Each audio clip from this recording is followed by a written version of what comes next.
কেন্দ্রীয় শহীদ মিনার অভিমুখে যেন ছাত্র নাগরিকের ঢল নেমেছে। বৈষম্য বিরোধী ছাত্র আন্দোলনের ডাকে সাড়া দিয়ে ছাত্র নাগরিক আজ শহীদ মিনারে সমবেত হয়েছেন। শনিবার দুপুর 12টা থেকেই বিচ্ছিন্নভাবে বিক্ষোভ মিছিল নিয়ে তরুণ যুবকরা শহীদ মিনারে জড়ো হতে থাকেন। এ সময় তাদের সঙ্গে বিক্ষোভ মিছিলে অংশ নিতে দেখা যায় বয়স্ক নাগরিকদের। এই আয়োজনে অংশ নিয়েছেন বাংলা গানের যুবরাজ আসিফ আকবরও। সম্প্রতি কনসার্টে অংশ নিতে লন্ডন গিয়েছিলেন তিনি, তবে পূর্ব নির্ধারিত শো না করেই দেশে ফিরেছেন এই গায়ক। ঢাকা ফিরেই বিকেলে সরাসরি অংশ নেন ছাত্র আন্দোলনে। উপস্থিত হয়ে বিভিন্ন স্লোগান দেন আসিফ আকবর।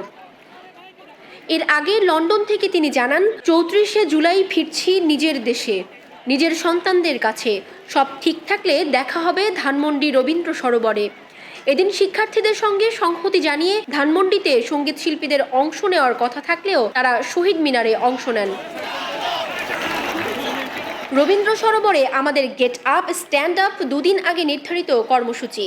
সবাইকে এখানে আসার কথা জানানোর পর আমরা জেনেছি শিক্ষার্থীদের শহীদ মিনারের কর্মসূচির কথা। আমরা ৩টায় রবীন্দ্র সরোবরে জড়ো হয়ে শহীদ মিনারে গিয়ে শিক্ষার্থীদের সাথে সংহতি জানাবো। এ বিষয়ে বিভ্রান্তি না ছড়ানোর জন্য অনুরোধ করছি। শিক্ষার্থীদের পাশে আছি আমরা। সরেজমিনে দেখা যায় ঢাকা বিশ্ববিদ্যালয়ের 5টি প্রবেশপথ, নীলক্ষেত, শাহবাগ, হাইকোর্ট মোড়, চানখারপুল ও পলাশী মোড় হয়ে শিক্ষার্থী ও নাগরিক সমাজ শহীদ মিনারে অংশ নিয়েছেন। শিক্ষার্থীদের সঙ্গে সংহতি জানিয়ে শহীদ মিনারে অংশ নিয়েছেন ব্যান্ড শিল্পীরা।